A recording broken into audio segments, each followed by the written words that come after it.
So hi everyone, am I audible to you? कोई एक बार please confirm कर दीजिए फिर हम आगे बढ़ते हैं. Yes, you are audible. Okay, thank you ma'am. So ठीक है, ये मोस्टली हमने उनके लिए टारगेट करा है क्योंकि अब हमारे पास टाइम नहीं है प्लानिंग का, और हमें जो भी करना होगा it all is about execution. And more और लेस प्लान सबके पास अच्छा ही होते हैं, बट जो प्लान सिंपल होता है और इसको हम एग्जीक्यूट कर पाते हैं, रिजल्ट उसी से आता है. So first question that am I fine with Hindi or I should switch to English? क्योंकि there might be some person from South India, so in that case I will have to use English. Otherwise, I would like to prefer Hindi. So if someone is from southern part of India, please let me know. Otherwise, okay, fine. I don't think anyone. So ठीक है, शुरू करते हैं. Okay. So uh, okay, great. So I think you all can see my screen. Okay. So we have some questions. Uh, there is one message you are convinces. Please एक बार फिर से बताएंगे आप क्या बोलना चाहते हैं, किसी ने टेक्स्ट करा है. It is not clear to me. So ठीक है, we are going to start it. And हमने एक फॉर्म डाला था, एंड फॉर्म में many people have submitted, and we are going to read the questions. तो बहुत सारे वैरायटी ऑफ क्वेश्चंस वहाँ पे पूछे गए हैं. And like somebody is just going to be 32 and they are from, the person is from some government service in West Bengal, and now he wants to do it with physics, and then the most of the people are novice as well. Okay, like and they are completing the optional syllabus via the DIAS videos, and they are trying to solve the PYQ, and then they are lacking the clarity about the demand of the question. Okay, or if some theoretical explanation about any concept. So how to resolve this, how to address this issue along with the yield, way to how to solve the PYQ. Then mostly the questions are like this, and then there is one question how to maintain. और मैं आपको ये सब इसलिए बता रहा हूँ कि शुड नो कि कितने डिफरेंट तरीके के प्रॉब्लम्स एक दूसरे को हो सकते हैं. हो सकता है आपने रिकॉग्नाइज ना करा हो, लेकिन वो प्रॉब्लम आपके अंदर भी हो. क्योंकि सबसे बड़ी बात ये होती है कि whatever that can be measured that can be managed. तो जो चीज़ें आप मेजर कर लोगे उसको आप मैनेज भी कर लोगे. तो अगर आपको अपनी प्रॉब्लम पता ही नहीं होगी तो आप उसको सॉल्व भी नहीं कर पाएँगे. दैट इज़ व्हाई आपको पता होना चाहिए कि आपके अंदर प्रॉब्लम्स क्या है. Okay, thank you, thank you. In English is fine. ठीक है, तो that is why it is extremely important to know कि आपकी अपनी प्रॉब्लम्स क्या हैं. And that is why at first मैं आप सबके रिस्पॉन्सेज़ को पढ़ लूँगा आपके सामने, दैट सो दैट आपको पता लगे कि आपकी प्रॉब्लम तो ये है बट किसी और की प्रॉब्लम ये है. And then you might ponder कि अच्छा ये प्रॉब्लम मेरी भी है कि नहीं है. अगर नहीं है तो बहुत अच्छी बात है तो साथ-साथ उसे सॉल्व करेंगे. तो किसी एक बंदे ने लिखा है कि उसको उसने बहुत अच्छा नहीं करा है. एंड एक कंसेप्शन ये है कि जीएस में ग्रेजुएशन लेवल की अंडरस्टैंडिंग चाहिए होती है, और ऑप्शनल में मास्टर लेवल की अंडरस्टैंडिंग चाहिए होती है. लेकिन इन्होंने सिर्फ फिजिक्स ग्रेजुएशन में ही करा है. तो क्या ये प्रॉब्लमेटिक हो सकता है? The person is optimistic, he wants the guidance. Okay, so that is great. एक ये है कि लोगों को लगता है कि ग्रेजुएशन लेवल की पढ़ाई करके आप पीजी लेवल की चीजें कैसे सॉल्व करेंगे. देन दूसरा है कि इन्होंने डायस के वीडियोस को देख के ही अपना सिलेबस कंप्लीट करा है. पीवाईक्यू सॉल्व करने में इन्हें इशू आती है. ठीक है, आई थिंक ये प्रॉब्लम मोस्ट ऑफ द लोगों का है, क्योंकि जिन लोगों ने डायस के वीडियोस को देखा है उस बात को भली बात ही रियलाइज करते हैं कि डायस के वीडियोस के अलावा भी आपको सेल्फ स्टडी करनी पड़ती है. ठीक है, अब उस केस में कहीं पे कोई गैप रह गया. एक तो डायस के वीडियोस की रिपोर्ट ऐसी है कि the sir is very fast paced, तो आपको कैचअप करने में प्रॉब्लम आती है आमतौर पे. It might be true for some, it might not be true for some, लेकिन ठीक है। But there is one thing कि सर जो है फ्रेमवर्क बहुत अच्छा प्रोवाइड करता है, उस फ्रेमवर्क को यूज करके अगर कोई भी बंदा सेल्फ स्टडी करे तो अच्छा कर सकता है। अब किसी का एक और प्रॉब्लम है कि उन्होंने 2 साल से यूपीएससी की तैयारी करी है और फिजिक्स ऑप्शनल लिया है, उनमें उनके मास्टर्स भी है, कॉन्सेप्ट बड़ा अच्छा है उनका, बट द पर्सन रियलाइज कि they need to revise everything, तो कैसे करें? देखो हाँ, रिवीजन एक बहुत बड़ी प्रॉब्लम है, मैं इसको नोट कर लेता हूँ। सबसे बड़ी प्रॉब्लम है कि हम में से सब लोग जो है ना सिलेबस कंप्लीट करने में माहिर होते हैं, नोट्स बन जाते हैं हमारे बहुत अच्छे, कोई देख के कह ही नहीं सकता है कि हमने पढ़ाई नहीं करी है। लेकिन जब बात आती है रिवीजन की और रिटेंशन की, ठीक है? आई थिंक आपको मेरी स्क्रीन भी विजिबल होगी। तो रिवीजन एंड रिटेंशन में इशू आता है, राइट? एंड एक क्या, how to maintain consistency in physics and how to approach the numerical. देखो कंसिस्टेंसी पे भी बात आएगी, बात इसलिए आएगी क्योंकि फिजिक्स अपने आप में यूपीएससी की सिलेबस बहुत वास्ट है। एक बात याद रखना कि यूपीएससी में क्वेश्चंस हार्ड नहीं पूछे जाते हैं, लेकिन सिलेबस की कॉम्प्लेक्सिटी है, ठीक है? तो इट डिपेंड्स कि इस कॉम्प्लेक्स सिलेबस को कैसे आसानी से सॉल्व करना है। तो मैं ये भी लिख रहा हूँ कि कंसिस्टेंसी कैसे बनाएं इसमें, ताकि आपको बोर्डम ना हो। याद रखो कि एट द एंड हम सब ह्यूमन बीइंग हैं और हमें इस बोर्डम को डिफीट करना पड़ेगा, और बोर्डम को ऐसे डिफीट करना पड़ेगा कि हमें इसका फायदा हो, ठीक है? देन देयर इज क्वेश्चन की ये रिसोर्सेज क्या है सिलेबस कवर करने के लिए, और न्यूमेरिकल्स प्रैक्टिस करने के रिसोर्सेज क्या हैं? ग्रेट क्वेश्चन, बिगिनर्स को बहुत हेल्प मिलेगी। And this is going to be our first question. Resources के बारे में ही हम बात करेंगे सबसे पहले, ठीक है? और फिर हम बात करेंगे नोट्स कैसे बना सकते हैं इफेक्टिवली, क्योंकि याद रखो कि आप ग्रेजुएशन की पढ़ाई अब नहीं कर रहे हो, और जब आप ग्रेजुएशन की पढ़ाई नहीं कर रहे हो तब कर रहे हो यूपीएससी कर। यूपीएससी में देयर शुड बी ऑब्जेक्टिविटी कि आपको ये डेफिनेट काम करना ही करना है, चाहे आप जैसे भी करो। हाँ, ठीक है। हम आपसे एक का सवाल चैट में आ रहा है कि क्या मेरे नोट्स को यूज़ कर सकते हैं अलॉन्ग विद द डायस? तो इस पे भी बात करेंगे, ठीक है? मैं इसको भी नोट कर लेता हूँ।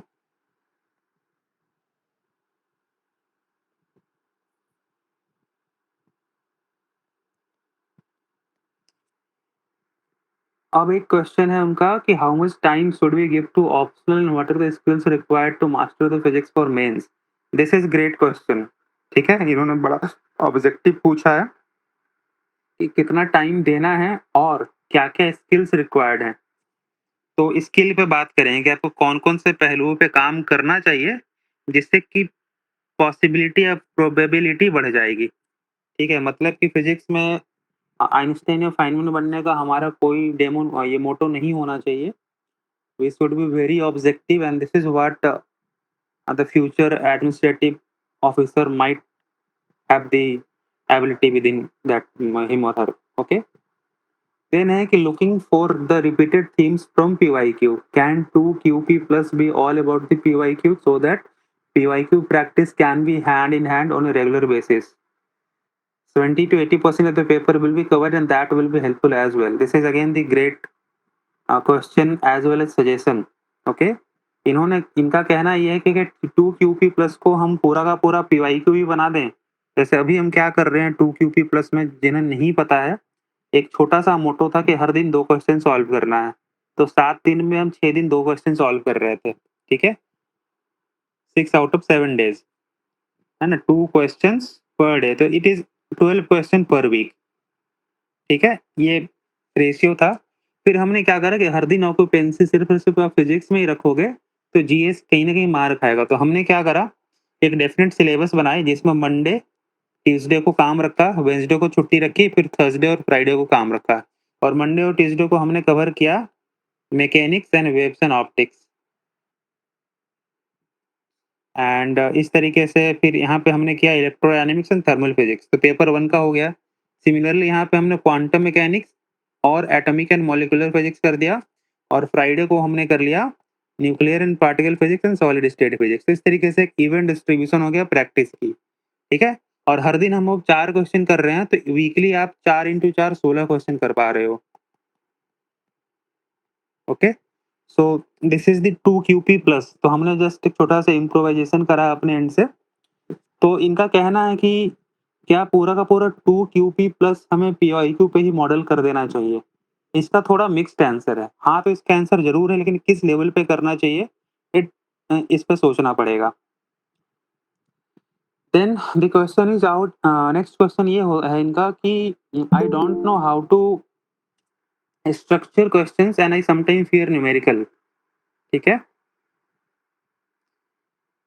ये कहते हैं कि इनको ये नहीं पता है कि क्वेश्चन को स्ट्रक्चर कैसे करें, और न्यूमेरिकल से कभी-कभार इश्यू आती है इन्हें, खास करके मैग्नेटोस्टैटिक्स में और मैकेनिक्स में। ठीक है? देखो, मैग्नेटोस्टैटिक्स तो फिर भी सिंपल है, मैकेनिक्स में आनी चाहिए। क्यों आनी चाहिए? क्योंकि मैकेनिक्स मोस्टली न्यूमेरिकल बेस्ड ही है, और मैकेनिक्स में रिजिड बॉडी डायनामिक्स काफ़ी एनालिटिकल हो जाता है। इन दैट वे प्रॉब्लम आना लाज़मी है।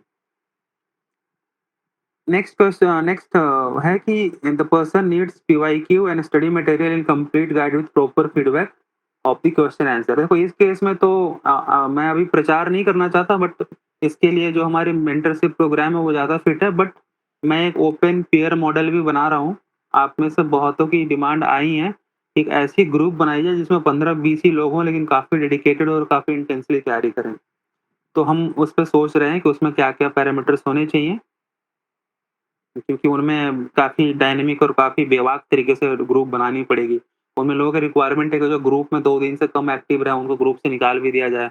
तो it is very dicey, but 1-2 दिन में वो रेडी हो जाएगा। अदरवाइज़ पेड ऑप्शन आपके पास है, but as I have told you कि paid option is not necessary, है ना? पेड ऑप्शन आपको लगता है कि सिर्फ़ वही आपको बचा सकता है, तो ही आप जाना, अदरवाइज़ फ्री में काम हो जाता है, नो नीड टू पे। फिर है एक बंदा सिविल इंजीनियरिंग का 3rd ईयर का है, सोर्सेस इन्हें चाहिए। ठीक है, इसके बारे में बात करेंगे, ये तो आपका बाय डिफ़ॉल्ट कवर हो जाएगा। पहला क्वेश्चन ही हम सोर्सेज़ पे जा रहे हैं, और लास्ट क्वेश्चन हम कवर करने वाले हैं कि the person is going to be 32 plus, तो 2026 के बाद अटेम्प्ट नहीं दे पाएँगे। He is in some government service and SSC level की और डब्ल्यू वेस्ट बंगाल की सिलेबस इन्होंने कंप्लीट कर रखी है, वो भी कुछ पोर्शन। तो क्या इससे यूपीएससी की तैयारी हो पाएगी? और ख़ास करके फिज़िक्स ऑप्शनल में बात करना चाह रहे हैं। तो इसके बारे में बात करेंगे। तो चलिए हम शुरू करते हैं। सबसे पहले रिसोर्सेज़ की बात करते हैं। तो आई थिंक मेरी स्क्रीन सबको विज़िबल है ना? हाँ, ठीक है। तो सबसे पहले मैं यहाँ पे थोड़ा पॉज़ लेना चाहूँगा। आप में से किसी का कोई सवाल है यहाँ पे? जितने सवाल हमने डिस्कस करे हैं, मेरे एंड से एक छोटी सजेशन ये रहेगी कि आपको ये देखना है कि कहीं ये प्रॉब्लम आपके अंदर भी तो नहीं है। ठीक है? पहले मैं चैट मैसेज पढ़ लेता हूँ गूगल मीट की ही, कि sir it is important to take notes with डायस क्लास और just understand and read your notes. Okay, ठीक है, इस पे हम आते हैं थोड़ी देर में, क्योंकि नोट्स वाले सेक्शन में जब आएँगे तो उसमें बात करेंगे। And how to understand the demand of the UPSC physics optional. देखो, इसका सबसे बेस्ट आंसर ये है कि आप डिमांड कैसे समझना चाहते हो। तो डिमांड समझने के लिए आपको यूपीएससी के पुराने क्वेश्चन पेपर देखने पड़ेंगे। क्वेश्चन पेपर को आप प्रिंट कराओ और उसको लाइन बाय लाइन पढ़ो और सिलेबस से मैच करने की कोशिश करो। ठीक है? एंड आजकल आप ऑनलाइन एआई मॉडल्स का यूज़ कर सकते हो। मैं कुछ-कुछ मॉडल आपको बता देता हूँ, जो कि फिज़िक्स के लिए काफ़ी अच्छा हेल्प करती है। हालाँकि मैं ये भी बता देता हूँ, कि मॉडल कई बार हैलुसिनेट करती है और आपको बहुत गलत जवाब देगी। मुझे काफ़ी प्रॉब्लम्स हुई यूज़ करने में। तो मॉडल पे रिलाई मत करना, बुक पे ही रिलाई करना, लेकिन आप सप्लीमेंट कर सकते हो। याद रखना, अभी के टाइम पे एआई आपको सप्लीमेंट कर सकता है, लीड नहीं कर सकता है ना? एक टाइम पे अभी से 6 महीने ऐसा लगा था कि एआई अब लीड करने लग जाएगा। लेकिन वो उम, जब थिंकिंग मॉडल आया था, आपने नोटिस करा होगा, बट एप्पल ने रिसर्च पेपर निकाल दी और उन्होंने बता दिया कि अभी भी एआई मॉडल बस नेक्स्ट वर्ड प्रेडिक्टर ही है, थिंकर थिंकर नहीं है। एआई मॉडल अभी भी थिंक नहीं कर सकता है। तो जैसे ही आप उसको कुछ भी नया कॉन्सेप्ट दोगे, कुछ घुमा के क्वेश्चन पूछोगे, द एआई विल हैलुसिनेट, है ना? हैलुसिनेशन एक टर्म है, आप गूगल करके पढ़ भी सकते हो। तो लेकिन ये सवाल बड़ा अच्छा है आपका शिवरंजन सिंह, कि डिमांड को कैसे समझना है। तो अंडरस्टैंडिंग द डिमांड, और यही हम सबसे पहले शुरू करते हैं, क्योंकि याद रखो कि पढ़ने को तो बहुत कुछ है, कितना ही कुछ आप पढ़ोगे, है ना? फिर तो आपकी अ, जो पीजी लेवल की सिलेबस हो ही जाएगी, क्योंकि याद रखना, जो यूपीएससी फिजिक्स की जो सिलेबस है वो अराउंड 12 लेवल से लेके पोस्ट ग्रेजुएशन लेवल तक जाती है। थोड़ा इसका स्पैन जो है वो बड़ा है ना? देखो मैंने क्लोज ब्रेसेस यूज़ करे हैं, तो दोनों इंक्लूसिव है। 12 लेवल से पोस्ट ग्रेजुएशन लेवल का, लेकिन मोस्टली जो होता है वो ग्रेजुएशन लेवल की होती है और 12 लेवल की होती है। पीजी लेवल की काफ़ी कम होती है ना? मोस्टली जो होता है ग्रेजुएशन लेवल की ही होती है। तो डरने की कोई बात नहीं है, पीजी लेवल की जो चीज़ें होती हैं, वो थोड़ी बहुत होती हैं and it is not entirely उतना। तभी तो सोचो कि यूपीएससी एलिजिबिलिटी क्राइटेरिया वरना पीजी कर देती है ऑप्शनल के लिए, but it is not like that, so don't be in that thought, ठीक है? तो ये यू सबसे पहला आंसर क्या हुआ कि यूपीएससी का सिलेबस 12 लेवल से लेके पीजी लेवल तक का होता है, बट उसमें मोस्टली चीज़ें ग्रेजुएशन लेवल की होती हैं, ठीक है? ये आप याद रखेंगे। दूसरा कि डिमांड कैसे समझें, ये सबसे बेहतरीन क्वेश्चन लगा मुझे, क्योंकि याद रखो कि अगर आपको यूपीएससी का डिमांड पता है, तो सबसे प्रिसाइज़ तैयारी तो आप ही करोगे, है ना? डिमांड यूपीएससी का, तो इसका एक बहुत ही सटीक आंसर है कि जिस बंदे ने भी पीवाईक्यू पढ़ लिया, पीवाईक्यू के साथ सिलेबस देख लिया और तब इनको इनके नोट्स बनाए और नोट्स में ही पीवाईक्यू के सॉल्यूशंस कर लिए, तो मैं बहुत श्योर हूँ कि अगर इतना एग्जीक्यूशन कोई कर लेता है बिल्कुल दिल से, तो दे विल गेट अराउंड 300, ठीक है? And it is my belief कि इतना तो आपको मिलेगा ही मिलेगा, इससे ज़्यादा भी आप ला सकते हो क्योंकि it is the big thing. तो डिमांड समझने के लिए वेरी सिंपल यूपीएससी जो पीवाईक्यू, और मैं आपको अभी डेमोंस्ट्रेट करके भी दिखाऊँगा। डोंट वरी, सिर्फ़ हम इस ब्लैक स्क्रीन तक सीमित नहीं रहेंगे। हम प्रॉपर क्वेश्चन खोलेंगे, क्वेश्चन के सॉल्यूशन को खोलेंगे और देखेंगे प्रैक्टिकल तरीके से। तभी मैंने बोला था कि इस बार डिटेल में करते हैं, ठीक है? सो आप सब आराम से बैठिए, चाय-पानी मँगा लीजिए, जो भी करना है कर लीजिए। अच्छे से करते हैं क्योंकि टाइम हमारे पास नहीं है। और अगर आप सब चाहेंगे तो हम हर 2 वीक में 1 बार ऐसे लाइव सेशन 2 घंटे की कर सकते हैं। It is not a big deal, और ये रिकॉर्ड भी हो रही है, लेकिन फिर भी मैं आपसे बोलूँगा कि अगर आप रहेंगे तो आई विल फील गुड। मुझे अकेले माइट बी मुझे बोरिंग लगे, आप सवाल पूछते रहेंगे, तो चीज़ें इंटरेस्टिंग होती रहेंगी, ठीक है? तो आंसर इसकी डिमांड कैसे समझें, तो पीवाईक्यू और सिलेबस को साथ में देखिए, डिमांड समझ में आ जाएगा, ठीक है? अब करके देखिए, ऐसा मत पूछिए कि कैसे समझ में आ जाएगा, अगर जैसे खोलेंगे ना, आप इतने समझदार हो कि आपके सामने चीज़ें रखी रह जाएँगी, तो आपकी एनालिटिकल एबिलिटी अपने आप सरफेस होके बाहर आ जाएगी। इतनी समझदारी आपके अंदर है, that is what I am confident of, ठीक है? फिर नेक्स्ट आती है बात रिसोर्सेज़ की। देखो तो रिसोर्सेज़ सबसे बड़ा कॉम्प्लिकेटेड चीज़ है। रिसोर्सेज़ में हम सबको पता है कि सबसे ज़्यादा जो प्रोमिनेंट है, वो है वाजपेयी सर की डायस की क्लासेस, जिनकी लीक्ड वीडियो क्लासेस भी टेलीग्राम पे बिकती रहती हैं। तो it is again the disclaimer, मैं कोई भी पायरेसी को सपोर्ट नहीं करता, लेकिन चलो जिनके पास अवेलेबिलिटी है आई डोंट नो, लेकिन इस बात पे मैं एक बार टॉस डाल ही देता हूँ कि सर की वीडियोज़ अच्छी हैं, सर फ्रेमवर्क बहुत अच्छा आपको प्रोवाइड करेंगे, है ना? उनके फ्रेमवर्क में आप आराम से 80% सिलेबस कंप्लीट कर सकते हो। आपको ब्रॉडली पता रहेगा क्या करना है। लेकिन आपको थोड़ा-सा ट्रेड ऑफ करना पड़ेगा। ट्रेड ऑफ ये करना पड़ेगा कि सर की वीडियोज़ से आपको सब कुछ समझ में नहीं आएगी। आपको इनके साथ बुक्स उठाने पड़ेंगे, पीवाईक्यू उठाने पड़ेंगे। और ये बात सर भी साफ-साफ कहते हैं अपनी क्लासेस में कि तुम्हें घर पे तो करनी पड़ेगी मेहनत। क्योंकि उनका एक बहुत ही फेमस फ्रेज़ है ना, सबने देखा होगा जिन लोगों ने उनके पीवाईक्यू के 1-2 लेक्चर्स भी देखे हैं, कि उनकी क्लासेस जो होती हैं हवाई जहाज़ की स्पीड से जाती हैं। तो आप इसको ड्रॉबैक मानिए या इसको इसकी रिक्वायरमेंट मानिए, दिस इज़ व्हाट, क्योंकि सर के पास मोर देन 100 बैचेज़ के एक्सपीरियंस है। तो this is what it is, ठीक है? तो डायस की वीडियोज़ जो होती हैं वो एज़ ए फ्रेमवर्क काम करती हैं, लेकिन उनमें आपको कांसेप्चुअल डेप्थ नहीं मिलेगी, ठीक है? अब क्यों नहीं मिलेगी मुझे नहीं पता, but this is what I have felt कि it lacks the conceptual depth. Framework में तो एक्सीलेंट है, इनफैक्ट फ्रेमवर्क में कोई तोड़ नहीं है, उन्होंने ही सिलेबस को पढ़ना और समझना सिखाया है सबको, ठीक है? बट कांसेप्चुअल डेप्थ नहीं है, और इसका रीज़न हो सकता है कि सर को सही ना लगता हो। उनको लगता हो कि पीवाईक्यू करो और आगे बढ़ो, क्यों ज़्यादा दिमाग लगाना है ना? ये भी एक सर का पॉइंट ऑफ व्यू हो सकता है। तो कांसेप्चुअल डेप्थ थोड़ी आपको कम मिलेगी। ये आपको बैलेंस कहाँ से करना है? तो बैलेंस करना है स्टैंडर्ड टेक्स्ट बुक से और खुद से पीवाईक्यू को सॉल्व करें, खुद से दिमाग लगा के। ओके? ये चीज़ करना है। इतनी मेहनत आपको करनी पड़ेगी, इतना खुद भी बोलते हैं। तो डायस के वीडियोज़ के बाद अगर आपको पीवाईक्यू सॉल्व करने में प्रॉब्लम हो रही है, जिस भी पार्टिसिपेंट की ये रिक्वायरमेंट थी, आपको वहाँ पे बुक और पीवाईक्यू सॉल्व ये करना पड़ेगा। लेकिन आज के टाइम पे आप सब जानते हो कि हमने अपनी ओर से भी पीवाईक्यू सॉल्यूशन दे रखा है, ठीक है? तो ये प्रॉब्लम आपको नहीं होने वाला है। It is going to be stricken off, ठीक है? ये प्रॉब्लम नहीं होगा आपको। मैंने एक ज़िप फ़ाइल डाल रखी है, ज़िप फ़ाइल में एज़ ऑफ नाउ ये बढ़ेगी। एज़ ऑफ नाउ 2010 से दूर की हमने सारे क्वेश्चन सॉल्व कर रखे हैं। अगर गिनती की बात करें तो ये 715 क्वेश्चंस हमने कर रखे हैं, ठीक है? तो इतने से तो आप शुरू करने के लिए it is more than enough, ठीक है?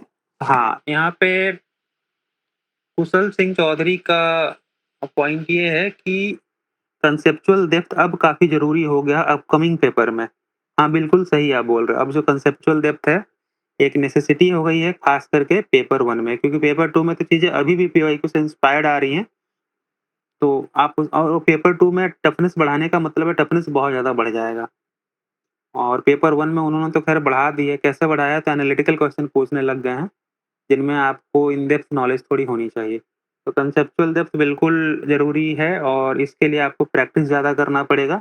और 2 क्यूपी प्लस का पॉइंट वही था कि जितने भी स्टैंडर्ड टेक्स्ट बुक हमारे पास पड़े हुए हैं, उन सारे स्टैंडर्ड टेक्स्ट बुक से जितने भी एग्ज़ाम्पलर सॉल्व्ड क्वेश्चन्स हैं, जो कि पीवाईक्यू के लाइन्स पर हैं, उनको पहचानो, निकालो और सॉल्व करो। इतना करोगे तो अपने आप जो कंसेप्चुअल डेप्थ है आपकी, उसकी अंडरस्टैंडिंग बढ़ती जाएगी, ठीक है? आंसर राइटिंग पे भी आएँगे शिवरंजन सिंह, तो आप अगर इंट्रोडक्शन और देखिए जो हमने मॉडल आंसर में इंट्रोडक्शन कंक्लूजन डाला है ना, वो एक आइडियल कंडीशन है।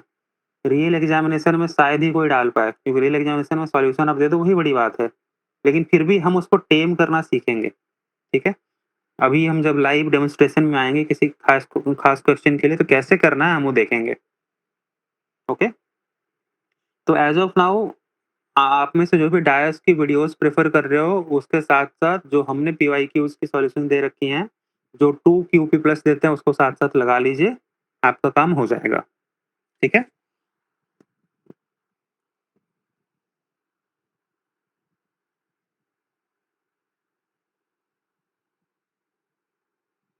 चलिए, अब जो है कि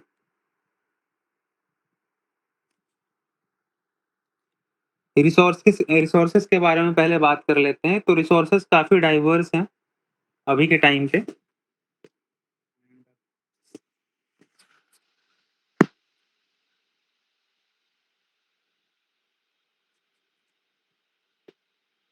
तो रिसोर्सेज़ बहुत डाइवर्स हैं, कुछ के रिसोर्स बड़े नैरो हैं। फॉर एग्ज़ाम्पल अगर मैं बात करता हूँ आपसे थर्मल फिज़िक्स की, तो थर्मल फिज़िक्स एक ऐसा टॉपिक है कि जिसमें लगभग एक बुक से आपका सारा काम हो जाएगा और वो है थर्मल फिजिक्स बाय गर्ग मंजलन घोष। इसके अलावा कुछ और करने की ज़रूरत नहीं है, इससे सारा कुछ हो जाता है। किताब एक्चुअली में है भी बहुत अच्छा, तो आप में से सबके पास प्रोबेबली यही होगा, ठीक है? तो थर्मल फिजिक्स आप यहाँ से कर लेना। दूसरा, अगर मैं मैकेनिक्स की बात करूँ, तो मैकेनिक्स में हमारे पास कुछ ऑप्शंस आ जाते हैं अब।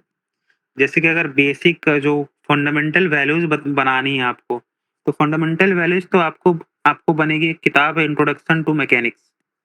Introduction to mechanics by Leighton and Kolenkow. इसको करिए, ये बहुत अच्छी किताब है, इसमें मोस्टली जो चैप्टर्स हैं बहुत अच्छे हैं। इससे आपका क्या-क्या कवर हो जाएगा, तो इससे आपके सारे कंज़र्वेशन लॉज़ कवर हो जाएँगे।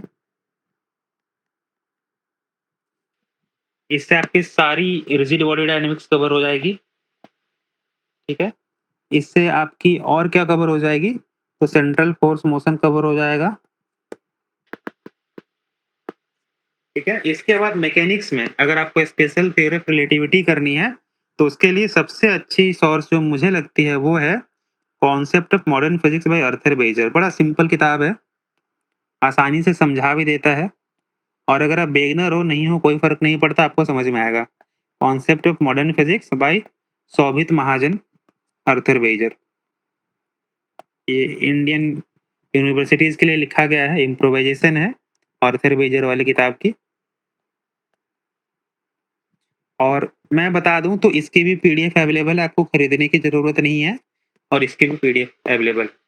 ठीक है, ये हमारा जो सेशन होने वाला है डिटेल में होने वाला है, तो मैं हर एक पॉइंट बता दूंगा, और कोई अगर मिस हो जाए तो प्लीज आप मुझे याद दिला देना, तो मैं डिस्कस कर लूंगा।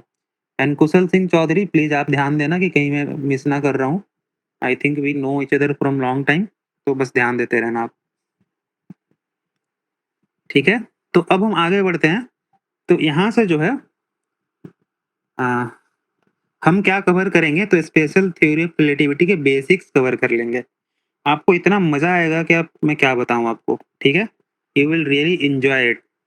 और उसके बाद स्पेशल थ्योरी ऑफ रिलेटिविटी के जो थोड़ी एडवांस पार्ट है, एडवांस पार्ट क्या, 4 वेक्टर, ये वो 50 तरीके की चीजें हैं। ठीक है, माइकलसन इंटरफेरोमीटर, वो नल वेक्टर, ये वो जितनी सारी चीजें हैं आपकी। ठीक है, वो आप कहाँ से करोगे, तो वो आप करोगे, किताब है एक, introduction to special relativity by Robert Resnick. Introduction to special relativity by Robert Resnik.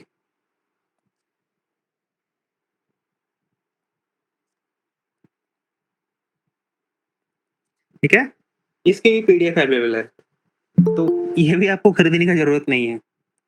अब मैं यहाँ पे एक छोटा सा बस पॉइंट ये ऐड करता हूँ कि मैंने अब अपने आईएसपी में क्या दिया था, जिन्हें नहीं पता है, मैं इन्हीं किताबों से इन्हीं टॉपिक्स को सेलेक्ट करके आईएसपी के डॉक्यूमेंट्स में बस एक सिंगल डॉक्यूमेंट में दे रहा हूँ। आईएसपी के नोट्स की सबसे बड़ी बेनिफिट ये है कि इतनी सारी बुक्स में कितने सारे टॉपिक्स पढ़ने हैं, कितने सारे छोड़ने हैं, यू डोंट नो इट। हाँ, हम उस पे भी आ रहे हैं, नितेंदु रुद्रपार, उस पर्टिकुलर टॉपिक पे भी आ रहे हैं। तो आईएसपी में क्या हम कर रहे हैं कि आईएसपी में कंसोलिडेशन हो रहा है, आप देख रहे हो कंसोलिडेशन की कितनी जरूरत है। ठीक है, तो मैंने सोचा कि अगर मुझे कंट्रीब्यूट करना है फिजिक्स कम्युनिटी में, और बेस्ट पॉसिबल तरीके से कि जिसमें आपको 40-50 हजार रुपए ना देने पड़े। ठीक है, तो मुझे लगा कि 4, 5, 7, 10 हजार रुपए में यही दिया जा सकता है कि आपको एक जगह सारे नोट्स दे दिए जाएं, आपको एक जगह सारे के सारे सॉल्व एग्जांपल्स दे दिए जाएं, और आपको एक जगह सारे के सारे पीवाईक्यूज दे दिए जाए। तो इसीलिए मैं लिखता हूँ कि it is not plus similar question to PYQ and plus PYQ. This is what I am providing in ISP. तो इसका रेशनैलिटी ये था। ठीक है, अब आगे बढ़ते हैं कि डीएस माथुर, जेसी उपाध्याय और ए बी गुप्ता कब यूज करना है। देखो, जेसी उपाध्याय की पूरी यूजेज आप मेरे हिसाब से आपको बस एक जगह करनी चाहिए, और वो करनी चाहिए आपको सेंट्रल फोर्स मोशन में, जब हम लोग रदरफोर्ड स्कैटरिंग पढ़ते हैं। सेंट्रल फोर्स मोशन में जब हम लोग रदरफोर्ड स्कैटरिंग पढ़ते हैं। ठीक है, अब ए बी गुप्ता की जो पीडीएफ है ना, सॉरी जेसी उपाध्याय की, तो अवेलेबल है। जेसी उपाध्याय की भी पीडीएफ आपको ओरिजिनल मिल जाएगी, सबकी पीडीएफ अभी तक आपको ओरिजिनल मिल जाएगी। नेक्स्ट हम आते हैं डीएस माथुर का। देखो, डीएस माथुर मेरे हिसाब से बस प्रैक्टिस के लिए यूज कर लेना, वो भी मुझे अब जरूरी नहीं लगता है, क्योंकि डीएस माथुर एक इजीली अवेलेबल किताब है, और अच्छी किताब है, बुरी किताब नहीं है, बट उसका सब रिप्लेसमेंट बहुत है, और अच्छी रिप्लेसमेंट है। तो that is why GS Mathur और डीएस माथुर को अभी के लिए आप स्ट्रक ऑफ कर दो। एवी गुप्ता के बारे में लेकिन आप पढ़ना चाहते हो तो बुरा नहीं है, उसमें आपको एक जगह मोस्टली चीजें मिल जाएंगी। लेकिन मैं क्या कर रहा हूँ, मैं आपको बता रहा हूँ कि जहाँ पे आपको एनालिटिकल आर्गुमेंट बहुत मिलेंगे। मैंने जो भी किताब आपको बताई है, अगर आप इनकी पीडीएफ भी खोल के देख लो ना, कि अगर आप देखोगे तो आपको उसमें एनालिसिस बहुत अच्छी मिलेगी, और यही एनालिटिकल आर्गुमेंट आपको एक अच्छा फिजिसिस्ट बनाती है, जिससे कि आप आंसर्स ऐसे लिखोगे जिससे कि रियली में झलक जाएगा। क्योंकि देखो, एज ए एग्जामिनर अगर मैं आपकी कॉपी चेक कर रहा हूँ, तो मेरे अंदर थोड़ी बायसनेस तो होगी। क्यों? क्योंकि मैंने बाहर से पढ़ाई करा है, स्टैनफोर्ड, हार्वर्ड, बड़े बड़े यूनिवर्सिटीज से कर रखा, तो मुझे परख है कि अच्छी चीजें क्या होती है, बुरी चीजें क्या होती है। अगर आप अच्छे ऑथर्स की बुक से पढ़ोगे तो आप अच्छे आंसर्स लिखोगे, और मैं आपकी तरफ बयास होकर आपको डेफिनेटली आधे 1 मार्क्स ज्यादा देता रहूंगा, 2 मार्क्स ज्यादा देता रहूंगा। तो दैट इज द बेनिफिट कि अगर आप आर्गुमेंटेटिव आंसर्स लिखोगे, जो बेस्ट आंसर होता है उसमें सबसे पहले हम आर्गुमेंट लिखते हैं, और फिर उस आर्गुमेंट के बदले एविडेंस देते हैं। वो एविडेंस क्या होता है? Mathematical formula, expression, graph, schematic diagram जो भी आप डाल सकते हो, ठीक है? तो ये है। तो दैट इज़ व्हाई मैं डीएस माथुर अगर आप डिच करोगे आपको कोई प्रॉब्लम नहीं होगी। एबी गुप्ता अगेन जो चीज़ें एबी गुप्ता में दे रखी हैं, वो चीज़ें आपको वो इंट्रोडक्शन टू मैकेनिक्स जो यहाँ पे मैंने लिखा है, लेपनर एंड कोलेंको में भी आपको मिल जाएगी, ठीक है? इसमें भी मिल जाएगी आपको। तो इट ऑल डिपेंड्स आपकी प्रेफ़रेंस, लेकिन मैंने अपनी प्रेफ़रेंस आपको बता दी है कि आपको इससे बेस्ट पॉसिबल रिज़ल्ट मिलने को देखने को मिलेगा। नेक्स्ट जो है, एबी गुप्ता से आप प्रैक्टिस कर सकते हो। एबी गुप्ता से आप प्रैक्टिस कर सकते हो डेफ़िनेटली। और इसकी पीडीएफ मेरे को तो अभी तक प्रैक्टिस की कुछ एक कटी-फुटी मिली है, लेकिन इसका पीडीएफ थोड़ा डाइसी है, ठीक है? तो बड़ा कन्फर्म मत समझना। वैसे इसकी ओरिजिनल पीडीएफ तो बिल्कुल नहीं है, लेकिन स्कैन्ड पीडीएफ है, ठीक है? तो इससे आपको जो सिलेबस होती है कंप्लीट हो जाती है, एक्सेप्ट दैट फ्लूइड मैकेनिक्स और ये जो मैटर की प्रॉपर्टीज़ वाली बात आ जाती है, जहाँ पे इलास्टिसिटी ये वो पढ़ते हो, तो उसके लिए आपके पास एबी गुप्ता की बुक होनी चाहिए फिर। इस वो पर्टिकुलर पार्ट जो हम पढ़ते हैं फ्लूइड मैकेनिक्स के अंदर से, क्योंकि फ्लूइड मैकेनिक्स अगर आप किताब निकालने जाओगे ना तो आपको बड़ी एडवांस चीज़ मिलेगी और उतना आप समझ नहीं पाओगे। वो फ्लूइड मैकेनिक्स आप इधर से ही कर सकते हो। इसमें फिर बड़ी अच्छे तरीके से दे रखी है, ठीक है? यहाँ पे आप बर्नौलीज़ प्रिंसिपल जितनी भी सारी चीज़ें हैं, आप अच्छे से कर सकते हैं क्योंकि बर्नौलीज़ प्रिंसिपल पे काफ़ी टफ-टफ क्वेश्चन पूछ चुके हैं। मतलब जिस तरीके से हमने ये सिलेंडर वाला क्वेश्चन इस साल देखा ना, question 1A, the same thing आपको देखने को मिलती वो एक क्वेश्चन था फ्लूइड मैकेनिक्स का, बर्नौलीज़ प्रिंसिपल पे ही था, बहुत घुमा के था। इसमें एक स्फीयर था, तो इतना एनालिटिकल क्वेश्चन उन्होंने कहीं से पूछ रखा था। तो इस तरीके से मैकेनिक्स आपका कंप्लीट हो जाता है, ठीक है? एंड मैंने अपने एंड से बस इसी चीज़ को सिम्प्लीफाई करा, सबको मिक्स करके एक जगह आपको आईएसपी के डॉक्यूमेंट्स में परोसा है। But still if you want कि आप इतने बुक से कर जाओगे, there is no need to subscribe ISP. ₹7,000 देने की कोई ज़रूरत नहीं है। ठीक है? क्योंकि पीवाईक्यू ऐसे ही फ्री में पब्लिश हो रखी है, 2क्यूपी ऐसे ही फ्री में पब्लिश हो रखा है। तो मोस्टली आपको फ्री में ही चीज़ें मिल रही हैं। लेकिन जो फिर भी जो चीज़ें लग रही है कि बहुत लोगों को होता है कि टू द पॉइंट चाहिए होता है, कि सर मैं इस दिन क्या करूँ, इस वीक में क्या करूँ, इस वीक में क्या करूँ? तो उनके लिए आईएसपी बहुत अच्छा सोर्स है। ठीक है? आपने डेमो में देख रखा होगा। अब चलिए कि मैकेनिक्स हो गया कंप्लीट, थर्मल फिजिक्स हो गया कंप्लीट पेपर 1 में। अब पेपर 1 में नेक्स्ट आता है हमारे पास वेव्स एंड ऑप्टिक्स की बात कर लेते हैं। यार वेव्स एंड ऑप्टिक्स की मैं बात करूँ तो इसके भी बड़े ऑप्शंस हैं हमारे पास, लेकिन अगर मैं आपको चाहूँ तो मैं 2 ऑप्शंस को निपटा सकता हूँ। एक तो ले लेना आप optics bye Satyaprakash.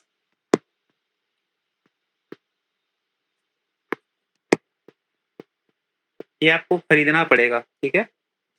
Optics bye Satyaprakash जो है आपको खरीदना पड़ेगा, इसकी पीडीएफ अवेलेबल नहीं है।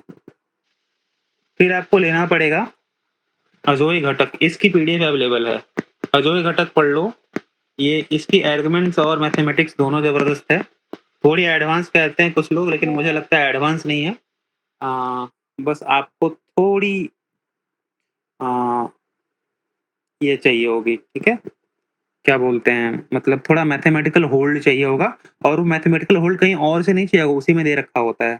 अजय घटक की बुक आप पढ़ोगे ना, उसी में सब कुछ वो प्रॉपर्ली एक्सप्लेन करके रखते हैं वो। तो you need not to focus more, है ना?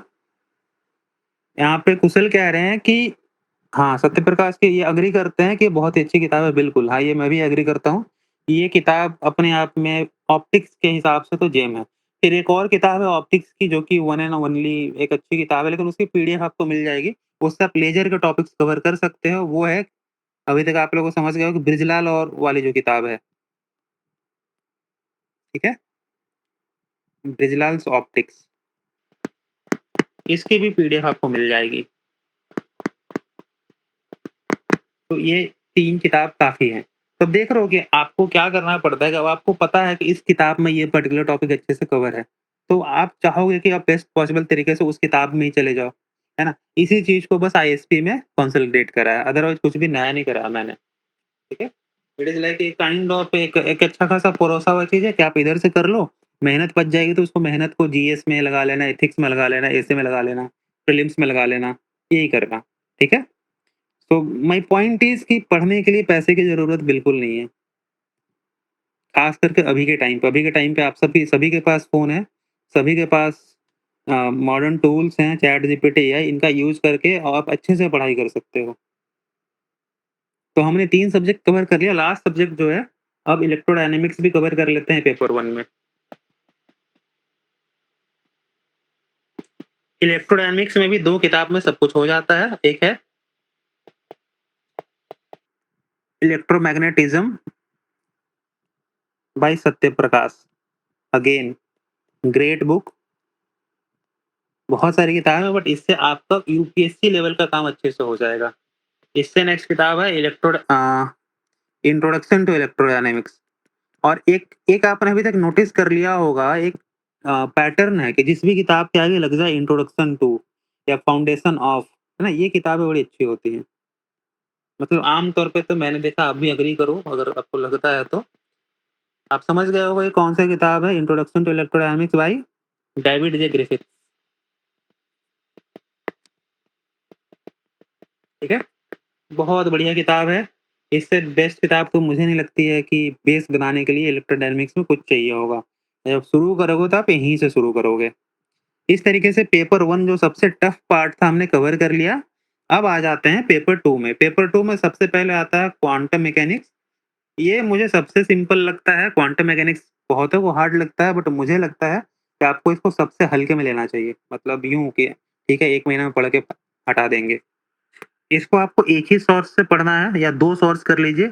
एक एमसी जैन मेन बुक के तौर पे इसको as a main book use करना। इसमें सब कुछ है, सारे पीवाईक्यू यहाँ से सॉल्व हो जाएँगे आपके। मतलब सारे नहीं, मोस्टली हो जाएँगे। दूसरा थोड़े एडवांस पार्ट के लिए, एंगुलर मोमेंटम वाले पार्ट के लिए आपको यूज़ करना है quantum mechanics by Nooruddin Jaitley. है ना? जेटली वाली बुक सबने सुनी होगी, बड़ी फेमस किताब है ना? आईआईटी जैम वगैरह में हम सब यूज़ करते हैं। और दोनों की पीडीएफ अवेलेबल है। मतलब देखो, पढ़ाई में आपको बहुत ज़्यादा खर्च करने की ज़रूरत नहीं है।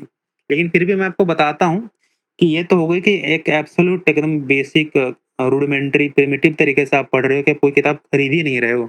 लेकिन प्रैक्टिकल तौर पे मैं आपको रिकमेंड करूँगा कि सारी हार्ड कॉपीज़ खरीद लेना। हार्ड कॉपी में जो पढ़ने का मज़ा है ना, वो आईपैड से और लैपटॉप से और फ़ोन से पढ़ने में नहीं आता है। ठीक है? चलिए, इसके बाद एटॉमिक एंड मॉलिक्यूलर फिजिक्स में अगेन आपके पास बस 2 किताबें आ जाती हैं। एक तो राजकुमार इनफेमस किताब है, इसके बिना आपका एएमपी नहीं हो पाएगा। ये हो गया एटॉमिक और मॉलिक्यूलर दोनों के लिए। लेकिन मैं आपको कहूँगा कि यहाँ से आप एटॉमिक कवर करो, मॉलिक्यूलर आप कवर करना एम बैनवेल वाली किताब से। एम बैनवेल। ठीक है? और आज के टाइम पे बैनवेल की ओरिजिनल पीडीएफ है। राजकुमार की ओरिजिनल पीडीएफ नहीं है बट पीडीएफ है। ठीक है? लेकिन मैं आपको रिकमेंड करूँगा कि जिसकी पीडीएफ ओरिजिनल नहीं है उसको खरीद ही लो एटलीस्ट। हाँ, शिवरंजन सिंह बोल रहे हैं quantum mechanics by HC Verma. हाँ, प्रैक्टिस के लिए यूज़ कर लेना। चलो मैं लिख ही देता हूँ, जब आपने नाम लिख ही लिया है तो। एचसी वर्मा सर की जो किताब है ना, आप उसको भी पढ़ सकते हो, लेकिन मैं रिकमेंड करता हूँ कि उसको प्रैक्टिस के लिए करो। इनके क्वेश्चंस बड़े अच्छे हैं। वैसे एचसी वर्मा सर की एक और किताब आई है, पता है आप लोगों को? इलेक्ट्रोडायनामिक्स वाली।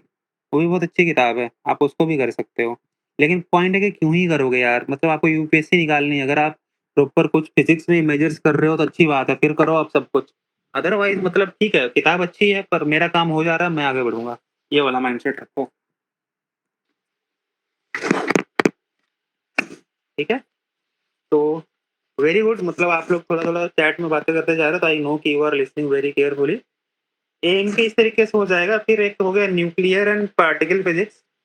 इसमें अगर आप कोई एक किताब फॉलो करना चाहते हो, तो वो शुरू करना डीसी टायल से। इसकी पीडीएफ अवेलेबल नहीं है, आपको खरीदनी पड़ेगी। थोड़ी बहुत स्कैन्ड पीडीएफ है, लेकिन मैं रिकमेंड नहीं करूँगा। क्यों? क्योंकि इसके फ़ॉन्ट्स बहुत छोटे हैं, तो आप बड़े परेशान हो जाओगे। ओरिजिनल पीडीएफ ना होने पे परेशानी होती है। एक तो पीडीएफ काफ़ी हेवी होती है, 100-200 एमबी की होगी, 50 एमबी की होगी, है ना? ओरिजिनल पीडीएफ 5, 10, 20 एमबी की होती है, तो ईज़िली हैंडल हो जाता है वो। तो मैं आपको हर पॉइंट ऑफ व्यू बता रहा हूँ कि जो कि आपको परेशान ना करे, आपको परेशानी ना हो, आपको मैक्सिमम टाइम पेन और पेपर के साथ गुज़रना चाहिए, ना कि एक्सपेरिमेंट्स के साथ। एक्सपेरिमेंट्स के लिए मैंने टाइम लगाया है ना? अपने लिए भी लगाया और प्रोबेबली हम सबके लिए भी लगाया है। तो उस पे ध्यान बिल्कुल मत देना। और याद रखना कि जो पढ़ाई प्रिमिटिव तरीके से होती है, वो पढ़ाई टेक्नोलॉजी से हो भी नहीं सकती है। है ना? प्रिमिटिव तरीके से क्या होगा, आप 10 पेजें बर्बाद करोगे, लेकिन 10 पेज बर्बाद करने के बाद जो 11वें पेज में जो कांसेप्ट आपकी क्लियर होगी ना, वो आपका कोई टीचर भी नहीं करा सकता है। आपके करके देखना। एक कहानी आपने सुनी है ना कि if the stone is being broken by 10th hammer, then it does not mean the first 9 were व वेस्ट। सेम बात होती है। 10वें पेज में ज्ञान आने का ये मतलब नहीं होता कि पहले 9 रफ पेज आपके बर्बाद गए। तो अगेन, जितनी ज़्यादा प्रिमिटिव पढ़ाई करोगे, उतना स्ट्रॉन्ग फंडामेंटल बनेगा आपका। तो न्यूक्लियर एंड पार्टिकल फिजिक्स के लिए आप ये यूज़ करोगे। और दूसरा एक बहुत अच्छा किताब मुझे मिला है न्यूक्लियर एंड पार्टिकल फिजिक्स के लिए, वो है मित्तल करके एक ऑथर है, उसकी है, ठीक है? मैं आप उसकी भी पीडीएफ अवेलेबल है, और बीके मित्तल की है, ठीक है? और इसमें 3 ऑथर हैं। न्यूक्लियर एंड पार्टिकल फिजिक्स की भी है, इसकी पीडीएफ अवेलेबल है। यहाँ से आप पार्टिकल फिजिक्स पे कर लेना चीज़ें। इसमें पार्टिकल फिजिक्स शॉर्ट में ऐसा दिया हुआ है कि सारा पीवाईक्यू सॉल्व हो जाता है, ठीक है?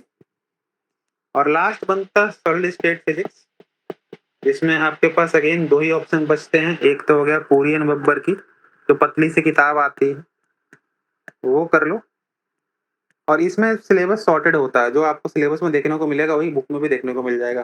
दूसरा जो बच जाए वो एसओ पिल्लई से कर लेना, ठीक है?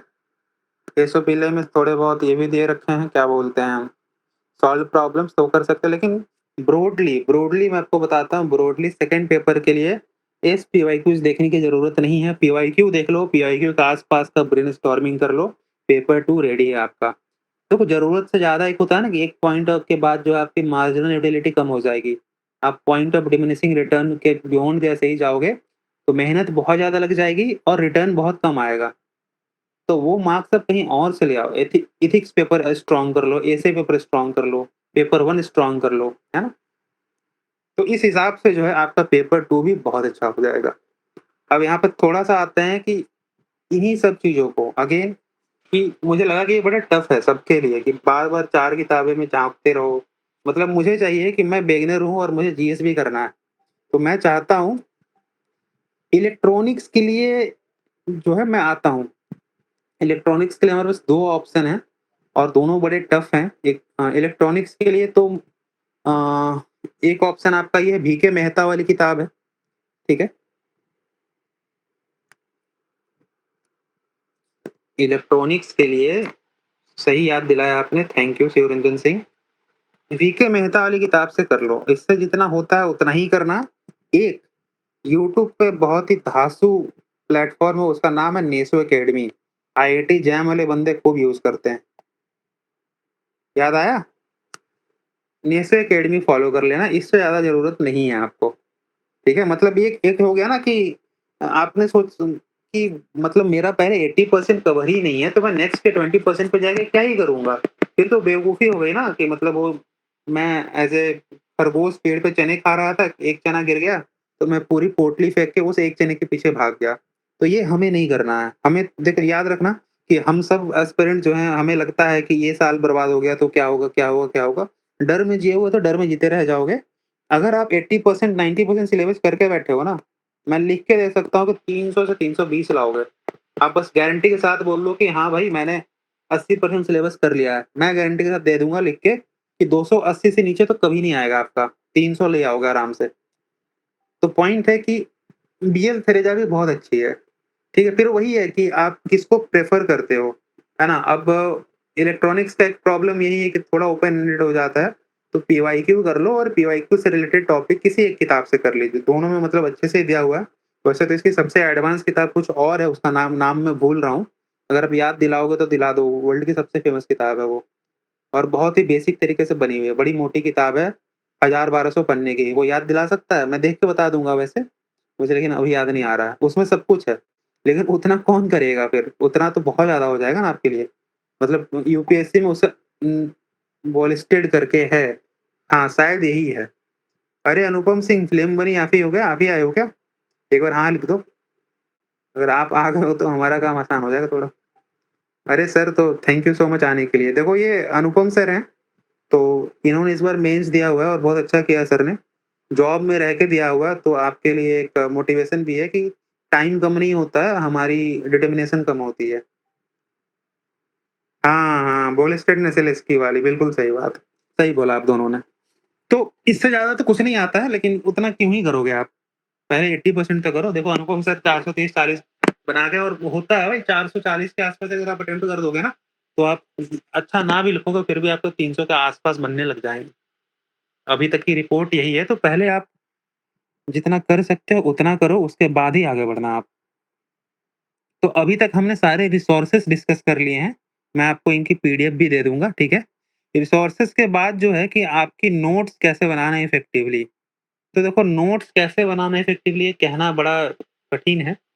कठिन इसलिए है कि नोट्स की डेप्थ अलग-अलग लोगों के लिए अलग-अलग होती है। कुछ लोगों को पता होता है कि हम इसको इंटीग्रेट करेंगे तो अच्छा मुझे गामा फंक्शन दिख रहा है। अगर मुझे गामा फंक्शन दिख रहा है तो मुझे इसका आंसर भी दिख रहा है फिर। क्योंकि गामा फंक्शन के एस्टेब्लिश्ड आंसर्स होते हैं। तो उस केस में उस बंदे के लिए तो बड़ा आसान है, अगर जैसे इंटीग्रेशन आता है तो विजुअलाइज़ कर ले रहा है वो। लेकिन कुछ बंदों के लिए बड़ा मुश्किल हो जाता है कि अच्छा सर यहाँ पे गामा फंक्शन कैसे आ रहा है? अच्छा गामा फंक्शन का यही सॉल्यूशन क्यों होगा? तो इट डिपेंड्स कि नोट्स कितने डिटेल में बनाना है आपको, ठीक है? अब ये प्रॉब्लम इतनी आसानी से हल भी नहीं करे जा सकती, क्वेश्चन तो बड़ा सिंपल है, इफेक्टिव नोट्स कैसे बनाना है, लेकिन इसका answer person to person differ करता है। किसी के लिए नोट्स 1000 पेज में होते हैं, तो किसी कोई 500 पेज में नोट्स कंप्लीट कर देता है। इतनी ये है। और बहुतों के तो नोट्स और भी कम होते हैं, सारे मतलब 8 सब्जेक्ट्स मिला के। बट जनरल ट्रेंड यही है कि नॉर्मली एवरेज लोग 700 के आसपास कंप्लीट नोट्स बनाते हैं, 700 पेज, प्रैक्टिस और सब कुछ मिला के। तो फिर भी नोट्स कैसे बनाना है इस पे सोचते हैं। आई होप कि अनुपम सिंह इसमें हेल्प करेंगे। तो सर आप प्लीज़ अनम्यूट करें खुद को, अगर आप बोलने की परिस्थिति में हैं तो। आई डोंट नो आप कहाँ हैं? And this is what beginners need to know कि नोट्स कैसे करना है। हेलो। हाँ sir, welcome sir. Good evening sir. कैसे हैं? बढ़िया? बढ़िया, संडे है आज। हाँ, हाँ, हाँ। चलिए ग्रेट। तो थोड़ा हमें इनको है कि नोट्स कैसे बनाना है। अब ये जैसे ही सवाल पूछा जाता है तो थोड़ा टफ हो जाता है जवाब देना।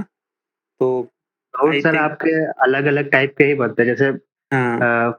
इसी में ना मैं एक और चीज़ ऐड करूँगा कि यूट्यूब पे कुछ चैनल्स हैं, हुँ, जैसे एक एडुफाइल करके है, जो हुँ, हिंदी में आता है, 15-20 मिनट का एक वीडियो होता है।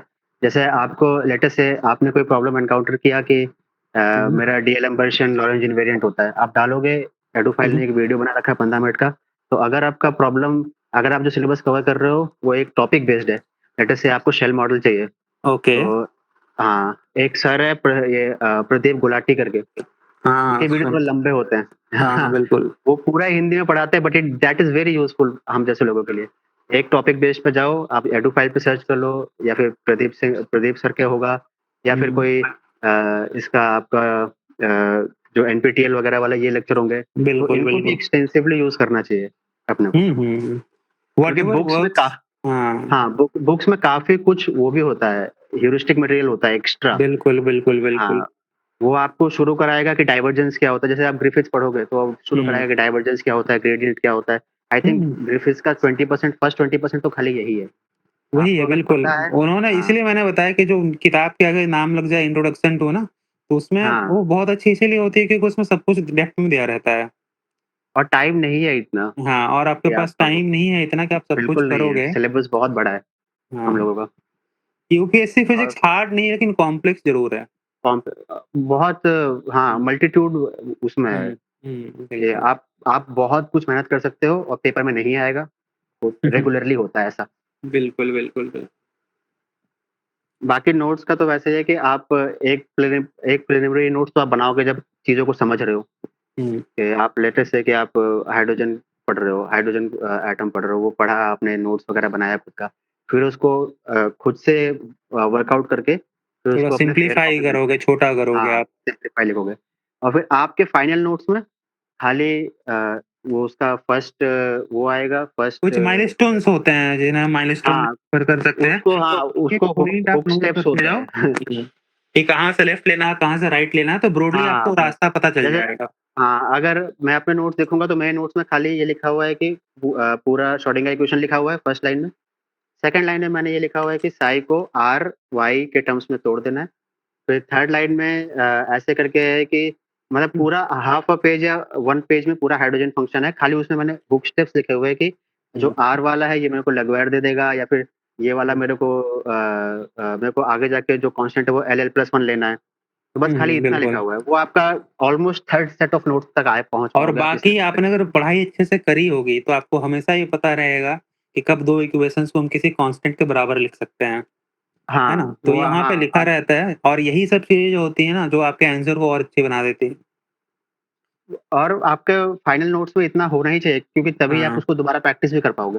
हाँ, तो अदरवाइज़ बिल्कुल अगर देखो आपका यहाँ फाइनल पे नोट एक बहुत बड़ा है तो दिक्कत हो जाएगी। हाँ, तो यहाँ पे एक सॉल्यूशन देखता हुआ मिल रहा है कि पहले तो आपको नोट्स बनाने हैं, आपके लेवल के जो आपको समझ में आते हैं, मेहनत करो, बनाओ।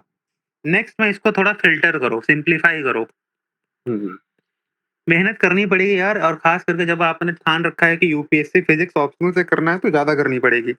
करेक्ट। फ़िल्टर और आउट पेपर करें 1 पे खासकर आपको कम से कम 2 से 3 इटरेशन लग जाएँगे, फाइनल हाँ, तक पहुँचते-पहुँचते। सिम्प्लीफाई करिए। इससे आपके एक नोट्स बनेंगे जो कि थोड़े ब्रेविटी में नहीं होंगे। इससे भी आगे आपके कॉम्पैक्ट नोट्स बन जाएँगे, जो कि हुँ। आप पीवाईक्यू के साथ मिक्स करके बनाओगे क्योंकि पीवाईक्यू में बहुत सारी चीज़ें पीवाईक्यू होंगी, हाँ, ठीक है? करेक्ट। तो इस तरीके से जो है आपके नोट्स हमेशा और नोट्स में आपके पास शॉर्ट नोट्स तो हमेशा ही होने चाहिए। बिना शॉर्ट नोट्स के आप हाँ, रिविज़न कैसे करोगे? आप रिविज़न करने के लिए 200 पन्ने की नोटबुक तो लेके नहीं बैठ सकते हैं। तो दैट इज़ व्हाई जिनका भी आंसर है कि नोट्स कैसे बनाने तो तरीका यही है कि आपके लिए और किसी और के लिए नोट्स अलग-अलग हो सकते हैं, लोगों की अंडरस्टैंडिंग और डेप्थ अलग-अलग है। उस हिसाब से नोट्स अलग बनते हैं, तो आपको फ़िल्टर आउट करना पड़ेगा, सिम्प्लीफाई करना पड़ेगा और पीवाईक्यू को हमेशा साथ में लेके चलना पड़ेगा। पीवाईक्यू एक एक तरीके से टॉर्च बियरर है, मार्गदर्शक है आपके लिए। उसके बिना किसी का भला नहीं हुआ है और किसी का होगा भी नहीं।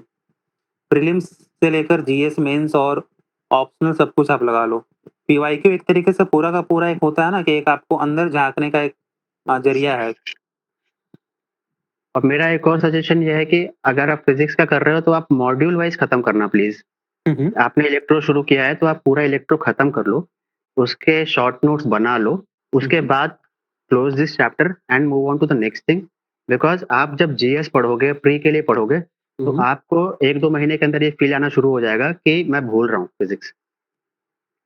उस मौके पे आप अगर आपके पास शॉर्ट नोट्स हैं, तो आप पूरा 1-2 दिन में रिवाइज़ करके वापस से कॉन्फिडेंस ला सकते हो। हुँ, हुँ।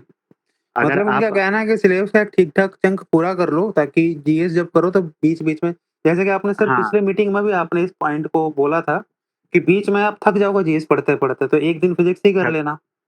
हाँ, थक भी जाओगे और हुँ। कॉन्फिडेंस भी खुद का लूज़ होता है। हाँ। आप बहुत ज़्यादा टाइम बिताओगे हिस्ट्री के साथ, ऐसे सब्जेक्ट्स के साथ, तो हुँ। आपको एक दिन अचानक से रियलाइज़ होगा कि पीवाईक्यू देख के अचानक से रियलाइज़ होगा कि अरे! यहाँ पे दिया हुआ है r is equal to this, मेरे को इक्वेशन ऑफ ऑर्बिट निकालना कैसे है मेरे को याद ही नहीं आ रहा। याद नहीं आ रहा बिल्कुल, बिल्कुल। हाँ, और सर फिर उस यहीं पे मौ तो बात आती है मेंटल इलास्टिसिटी की भी ना, कि आप हाँ, वैरायटी ऑफ चीज़ें पढ़ते रहते हो ना तो आपकी मेंटल इलास्टिसिटी भी अच्छी होती है। तो आपका हाँ, दिमाग चौतरफा काम करता है। वो सब फ़ायदे तो है, और मतलब ये ऐसा पूरा यूपीएससी का गेम ही ऐसा है कि आप कॉन्फिडेंस लूज़ नहीं कर सकते।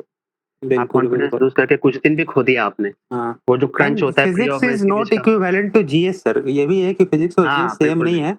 जीएस में की बिल्कुल नहीं। चीज़ें 6, 8, 10 महीने तक याद रहती हैं, हाँ, है और ना? वो पूरा नहीं याद रहता है। तो लेट अस फिर से भी याद आपने विमेन रहता है। हाँ, हाँ, आपने विमेन के बारे में 10 फैक्ट अपने नोट्स में लिख रखे हैं। हुँ, आपको 3 महीने बाद उसमें से 5 भी याद है, तो उसके इन एंड अराउंड आप अच्छा आंसर लिख सकते हो। बहुत, बहुत, फिज़िक्स बहुत में सही ऐसा नहीं कहा कर सर सकते। आपने। देखिए फिज़िक्स में यही होता है कि आप देखो मैं जानता हूँ पर्सनली कि फिज़िक्स में बहुत अच्छे-अच्छे लोग हैं अपने ग्रुप में, ठीक है? लेकिन उनकी सिलेक्शन नहीं हो रखी है और उसका रीज़न हाँ, वही रहा है कि फिज़िक्स तो पढ़ लिया लेकिन यूपीएससी के हिसाब से नहीं पढ़ा। ये ये चीज़ मुझे भी सीखने में समय लगा, हाँ। हम कि में से इसका ऐसा नहीं, हम फिज़िक्स में जो से है हो वो अलग सकता है। है हाँ, कि हाँ, यूपीएससी की फिज़िक्स में ना आपको बस यही कि कोई एक बंदा होता है ना भाई हुकर क्रुक करना जानता है। हाँ, भाई हुकर और क्रुक वाली मेंटालिटी होनी चाहिए। ये भी एक पूरा प्रिपरेशन के टाइम पे ये चीज़ याद रखना है अपने को कि खाली पेपर निकालने के लिए आए हैं हम लोग, बस बस। आपको कहीं पे किसी को प्रूव नहीं करना है कि यू आर वेरी हाँ, टैलेंटेड, यू आर वेरी क्योंकि होता है जब मैं उस एज में था तो मुझे लगता था कि मैं ये प्रूव कर दूँगा, वो प्रूव कर दूँगा, इतना नाम हो जाएगा। नहीं, कुछ नहीं करना है, आपको बस सिलेक्शन लेना है। नाम के बस। पीछे और कुछ के पीछे नहीं भागना है। एक और एस्टेब्लिश्ड फ्रेमवर्क है उसको फॉलो करना है। ऑलवेज़ बी दिस लास्ट जैसे मेरा पूरा रिसर्च वगैरह सब हुँ, हुँ। क्वांटम में और सॉलिड स्टेट में रहा है। तो अच्छा। मैं अब अच्छा मेरे को वही चीज़ पढ़ना अच्छा लगता है जिसमें मैं अच्छा हूँ।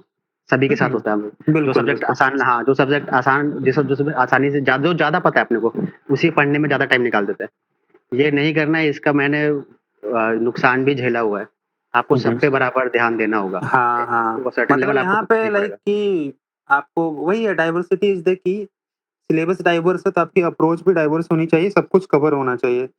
एंड आप सब अनुपम सर की बात को बड़े ध्यान से सुनिएगा। He is the PhD dropout, तो व्हाटएवर ही विल हुँ, से it will be very practical for all of us, है ना? क्योंकि हुँ, बंदे ने पहले करके रखा हुआ है, नया कुछ नहीं बोल रहा है वो। तो दिस इज़ व्हाई कि कोई एक सब्जेक्ट ज़्यादा पसंद आ रहा है, इसका ये मतलब नहीं है कि बाकी दूसरे सब्जेक्ट पे आप कम ध्यान दोगे। क्योंकि नंबर एग्ज़ा आपको अगर आप ब्रेक करके देखोगे ना, तो 250 नंबर का पेपर 1 है आपका, उसमें मैकेनिक्स में कितने हाँ, आ रहे हैं भाई? तो 65 नंबर के आ रहे हैं। और 65 नंबर में भी एक अकेले रिजिड बॉडी डायनामिक्स का 20 नंबर का क्वेश्चन है। बेशक। हुँ, अब बताओ कि कितना स्क्यूनेस है कि किसी बंदे ने भर-भर के प्रैक्टिस करी है कहाँ से? तो कंजर्वेशन थ्योरम से या स्पेशल थ्योरी ऑफ रिलेटिविटी से, और क्वेश्चन हाँ। एक इकलौता आ गया आपका रिजिड बॉडी डायनामिक्स से, वो भी 20 मार्क्स का। अब की बार ऐसा ही हुआ ना, एसटीआर हाँ, हम लोग कितना लेंथ में पढ़ता है, मैं तो बहुत लेंथ में बहुत सारा वो भी करके हाँ। गया था। बट एक ही क्वेश्चन आया एसटीआर का, वो भी इतना एलिमेंटल है, इतना फंडामेंटल है कि कोई भी कर देगा जिसने हाँ, अगर लॉरेंज एसटीआर शुरू किया। इनवेरिएंस वाला, और वो भी 20 नंबर का था, 15 का था शायद। हाँ, हाँ, 15 मार्क्स हुँ, तो मतलब जो भी है आप चाहे जितना डीप में पढ़ लो, आपको ये तो रहेगा ही कि भाई जो पढ़ के गए हो क्या पता ना आए और यही होता ही है। हुँ। और देखो बस ये है कि यहीं पे आपको एक कुछ छोड़ना छोटा-सा नहीं है, फैक्टर ये भी होता है कि जो लक वाला फैक्टर होता है ना, बहुत होता है। कई हाँ, बार मेरे एग्ज़ाम्स में बता रहा हूँ, मैं लास्ट ईयर उत्तराखंड का मैंने इंटरव्यू वगैरह दिया था, हालाँकि फाइनल नहीं हुआ, लेकिन एग्ज़ाम ऐसा निकला था लक फैक्टर की वजह से कि जिन बंदों के साथ मैंने रूम शेयर करा था प्रीलिम्स में, उन बंदों ने मुझे ज़बरदस्ती बिठा के पढ़ाया था कि हम पढ़ रहे हैं तो तू भी पढ़ ले, और जो पढ़ा था उसी से अगले दिन 5-7 सवाल आ गए थे। करेक्ट। तो कई बार होगा क्या कि आप जो पढ़ोगे ना वहीं से सवाल आ जाएँगे। तो आपको लगेगा कि अरे दुनिया तो मेरी है। कई बार क्या होगा, इसका उल्टा हो जाएगा। हाँ, ठीक है? सर और ये मैकेनिक्स में हेलो हाँ, हाँ, हाँ, हाँ। हेलो बोलिए। हाँ, हाँ सर सर बोलिए। मैकेनिक्स में थोड़ा-सा दिक्कत हो रही है, तो कौन-सी एरिया में थोड़ा-सा ज़्यादा फ़ोकस करना पड़ेगा? और दिक्कत कहाँ हो रही है सर आपको? जैसे जो रिजिड बॉडी डायनामिक्स है उसमें उसी को हाँ, देखो समझने में रिजिड बॉडी डायनामिक्स में सबको दिक्कत होती है। ठीक है? थोड़ा-सा टेढ़ा टॉपिक है। मैं उसमें कॉम्प्लेक्स स्कोप भी नहीं बहुत ज़्यादा कहूँगा। है ना पूछने का। हाँ, स्कोप है, मतलब आप एक एक लाइन को तोड़-मरोड़ के ना आप किसी तरीके से पूछ सकते हो। तो आपका सोर्स क्या है आप ये बता दो पहले? कहाँ से पढ़ा है हुँ, आपने? जेएसयू पढ़ा है। जेएसपी पद है, ठीक है, एक आप इसमें और ऐड कर लीजिए, बाकी तो सही है आपका जेएसपी पद है। एक इसमें ऐड कर लीजिए, आपको लेपनर एंड कोलेंको वाली किताब है ना, हाँ, उसको ऐड कर लीजिए, इंट्रोडक्शन टू मैकेनिक्स नाम है इसका। जी, जी, जी। इसमें क्या होगा कि इसमें फंडामेंटल जो आर्गुमेंट है ना कि कैसे शुरू करना है, ये बड़ा अच्छा करा हुआ है। जेएसपी पद में काफ़ी अच्छे से दे रखा है, बट हुँ, यहाँ से शुरू करोगे ना तो हो सकता है आपकी वो सोचने की एबिलिटी काफ़ी सही तरीके से डेवलप हो जाए। ठीक जी, है? और थैंक बाकी मैं फिर से बोलूँगा, सबसे रामबाण तरीका है कि इसके जितने भी पीवाईक्यूज़ हैं आप पीवाई का सॉल्व हाँ, करिए, ठीक है? जी, इससे ज़्यादा अब आ जाए कहना मुश्किल है। ये दोनों अगर आपने कर लिया तो रिजिड बढ़, इससे ज़्यादा करना भी नहीं, इससे ज़्यादा अगर आ जाता है तो आ जाए, फिर छोड़ देना, फिर कोई फ़र्क नहीं हुँ, पड़ता हुँ। है। ठीक है? क्योंकि जी आप सर, कितना जी ही सर। करोगे, आप चेस नहीं कर सकते, याद रखो कि आप बेयर मिनिमम हुँ, कवर कर सकते हो, उसको कंसोलिडेट कर सकते हो। आप कितना ही कुछ आ सकता है, इसको चेस नहीं कर सकते हो। तो चेस करना भी नहीं, क्योंकि इससे आपकी दूसरी जगह एज चली जाएगी। है ना? और ऐसा भी याद रखो कि 450 के आस-पास का अटेम्प्ट कर रहे हो ना, तो आप टॉप करने जी, की श्रेणी में आ जाओगे, अगर आप सही से अटेम्प्ट कर रहे हो तो। 50 नंबर छूट भी गया कोई फ़र्क नहीं पड़ेगा, 60 नंबर छूट भी गया कोई फ़र्क नहीं पड़ेगा। लोग तो 400 और 410 में करके अच्छा कर रहे हैं, ठीक है? और जी कर सर, नहीं जी। रहे हैं, एक याद रखो, अपने ही ग्रुप से एक बंदा आईपीएस है, इस साल उसने फिर से एग्ज़ाम दिया है, ठीक है? अब हो सकता ओके। है कि मैं उसे एक बार रिक्वेस्ट करूँ कि प्लीज़ आ जाओ, है ना? तो आप लोग उनसे भी बात करना। ऐसे ही बहुत जी, अटेम्प्ट जी, नहीं जी। करा, 420 के आस-पास ही करा, आईपीएस मिली है उनको पिछले बार ही। इस बार ही फिर से दे रखा है, आई होप कि इस बार आईएएस हो जाए। मैंने शायद उनकी फ़ोटो डाली भी थी अपने ग्रुप में, जब रिज़ल्ट आया था इस बारी तो। तो अगर आप उस डेट में जाके चेक करोगे तो आपको मिल भी जाएगी। तो इट इज़ कि अटेम्प्ट बहुत अच्छे ना भी हो ना, तो आप उसको क्वालिटी से बैलेंस कर सकते हो। जी, जी। बाकी पीवाईक्यू को फ्रेमवर्क बना के आगे बढ़िए। PYQ is going to help you at each and every uh, corner. कहीं पे भी फँसिएगा पीवाईक्यू, कुछ ना हो तो एटलीस्ट पीवाईक्यू का टॉपिक कर लीजिए, अगर बहुत जी, ना भी जी। कर पाएँ तो। बहुत लोग जैसे कि जो हमारे आईएसपी वाले मेंटरशिप चल रही है, तो उसमें से कुछ लोग तो होते हैं कि उनको इस पेस सही लग रहा है, कंप्लीट कर ले रहे हैं वीकली चीज़ें। कुछ लोगों को क्या लग रहा है कि छूट गया है, तो उनको वही सजेशन देता हूँ कि छूट गया है तो कोई बात नहीं, आप आगे बढ़ो, वहीं पे फँसे मत रहो। You just do the PYQ, at least PYQ कर लो, फिर आगे बढ़ जाओ। जी। तो ठीक है, यहाँ पे अब हमारे कुछ और आगे के सवाल हैं कि कंसिस्टेंट कैसे रहना। देखो कंसिस्टेंट रहने का देखें कि आप सिलेबस कैसे करते हो। सिलेबस करने के 2 तरीके होते हैं, एक तो आप पूरा का पूरा दिन भर फिजिक्स करते रह जाए, होल डे फिजिक्स। बहुत ये भी करते हैं, मैं क्या करता हूँ कि आप मिक्स कर लो, फिजिक्स और जीएस को मिक्स कर दो रोज थोड़ा-सा, ठीक है? फिर क्या जाता रहेगा। दिन भर फिजिक्स पढ़ने के मूड सूट होगा ना, तो एक होता है कि आपके दिमाग में कोई मेंटल बैरियर नहीं होता है कि मुझे इतने टाइम में इतना कर लेना है। तो वो मेंटल बैरियर बनाना बहुत इम्पोर्टेंट है आपके लिए। इवन अगर आप इलॉन मस्क की भी बात कहोगे, तो उनसे भी पूछा जाता है कि आप सर प्रोडक्टिव कैसे रहते हो? तो उनका जवाब यही होता है कि मैं टाइम पीरियड डिफाइन कर देता हूँ अपने हर काम का। तो आपको हर दिन फिजिक्स के लिए 6 घंटे और जीएस के लिए 4 घंटे का टाइम फ्रेम डिसाइड कर दो, या जितना भी आप डिवोट कर सकते हो। होल डे वाला अप्रोच से आप थोड़ा बोर हो जाओगे, और जैसे ही आप अपना बोर्डम कम करोगे ना, तो कंसिस्टेंसी और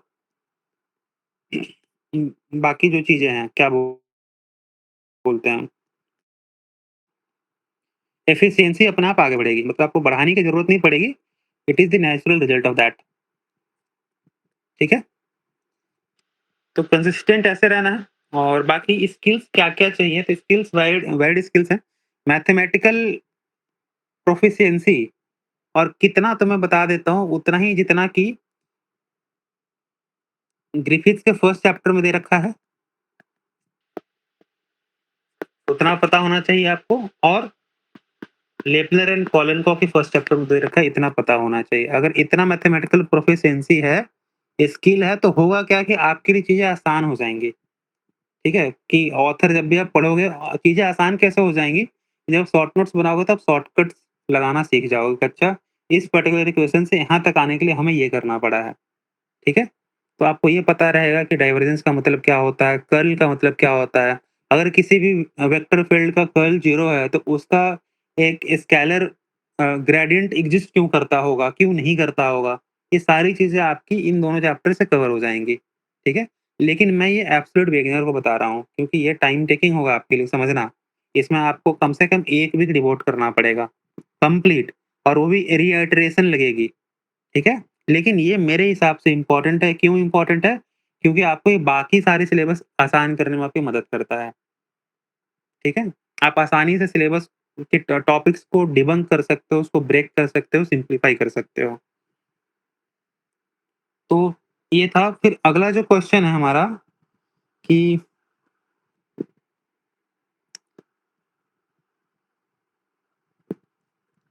यूपीएससी के डिमांड को कैसे पूरा करना है? लेकिन यूपीएससी का डिमांड है क्या, और समझना कैसे है? तो आंसर उसका अगेन वही है कि आप सारे पीवाईक्यूज उठाओ और प्रिंट करा लो। और मैं बताता हूँ एक सस्ता प्रिंट का उपाय प्रैक्टिकल तरीके से। जिनके पास ऑफिस वगैरह में फैसिलिटीज होती हैं, वो तो उधर से करा लेते हैं। जिनके पास नहीं होती, स्टूडेंट्स के लिए एक वेबसाइट है, printster.in। इस पे जाओगे तो काफी सस्ता, 500 पेज का आपको ओवरऑल 250-300 खर्च आती है। ठीक है? तो मतलब ये एक पेज का 55 पैसे ऐसा कुछ लेते हैं। प्रिंट करके बाइंड करके आपके घर पे भेज भी देंगे। तो जो पीवाईक्यू जो ग्रुप में सॉल्व करके डल रखे हैं, आप उनको प्रिंट करा के मँगा लीजिए। उनके बगल में काफ़ी स्पेस होता है, वहाँ पे पीवाईक्यू को थोड़ा-थोड़ा सिम्प्लीफाई करिए। आपने ग्रेजुएशन में कुछ तो पढ़ाई करी ही होगी। हो सकता है 100 के 100 पीवाईक्यूज आपको समझ में ना आए, लेकिन 100 में से 70 तो समझ में आएँगे, 60 तो समझ में आएँगे। उनको सिम्प्लीफाई करिए out of the curious habit कि अच्छा पीवाईक्यू में है क्या? इससे पहले क्या होगा, आपको समझ में आएगा एग्ज़ैक्टली कितनी डेप्थ चाहिए। क्योंकि बुक में तो कुछ भी लिख रखा है, अब उतनी डेप्थ चाहिए नहीं चाहिए आपको कैसे पता लगेगा? ये आपको पता लगेगा पीवाईक्यू की रिक्वायरमेंट से। तो एक ये आप काम कर सकते हो कि यहाँ से सारी पीवाईक्यू प्रिंट करा के मँगा सकते हो। सारी पीवाईक्यू बहुत नहीं होंगी, 700-800 पेजेज़ होंगे अभी तक, क्योंकि अभी तक हमने 715 क्वेश्चन कर रखे हैं। तो पर क्वेश्चन अगर 1 सीट मान लें तो 715, मतलब ठीक है। आपको ओवरऑल मतलब 600, 700, ₹800 में प्रिंट होके घर पे वो भेज देंगे, बुकलेट बना के भेज देंगे। पेंसिल उठाओ, उसके बगल में बहुत सारा स्पेस है और क्वेश्चन के बाद में बहुत सारा स्पेस है, उसको प्रॉपर्ली यूटिलाइज़ करो, उसी में अपनी वैल्यू एडिशन कर लो। तो इससे क्या होगा कि जो आपका ये प्रॉब्लम है कि यूपीएससी पूछता क्या है, कितने डेप्थ में पूछता है, ये सारा कवर हो जाएगा। और लगे हाथ जब भी आप किसी चीज़ की नोट्स बनाना तो पहले पीवाईक्यू देखना। इससे आपको पता चलेगा कि कंट्रोल कितना होना चाहिए आपके डेप्थ में और आपके ब्रेड्थ में भी, कि इतना ही करना है और इतनी ही गहरे तरीके से करना है। और ये बहुत इम्पोर्टेंट है, अदरवाइज़ आप खामख़ा मेहनत करते रह जाओगे एंड अगेन पॉइंट वही है कि तैयारी कहीं और करोगे, क्वेश्चन कहीं और आएगा। तो बैलेंस करने की ज़रूरत है। तो ये एक्सरसाइज़ आप कर सकते हैं। ठीक है, इस तरीके से जो भी ब्रॉडर तरीके से जो भी प्रॉब्लम्स थी सब कुछ डिस्कस हो रखे हैं। अब हम विंडो आपके लिए ओपन करते हैं कि आप खुद को अनम्यूट करें और अगर कुछ और भी डिटेल्स आप लाइव डिस्कस करना चाहते हो तो सामने आओ। अगर आप किसी को भी कुछ भी बोलना है तो प्लीज़ खुद को अनम्यूट करो एंड आप बोलो। यहाँ पे अनुपम सर भी बैठे हुए हैं and he will also guide you on the depth. तो प्लीज़ इस अपॉर्च्युनिटी को यूटिलाइज़ करो आप।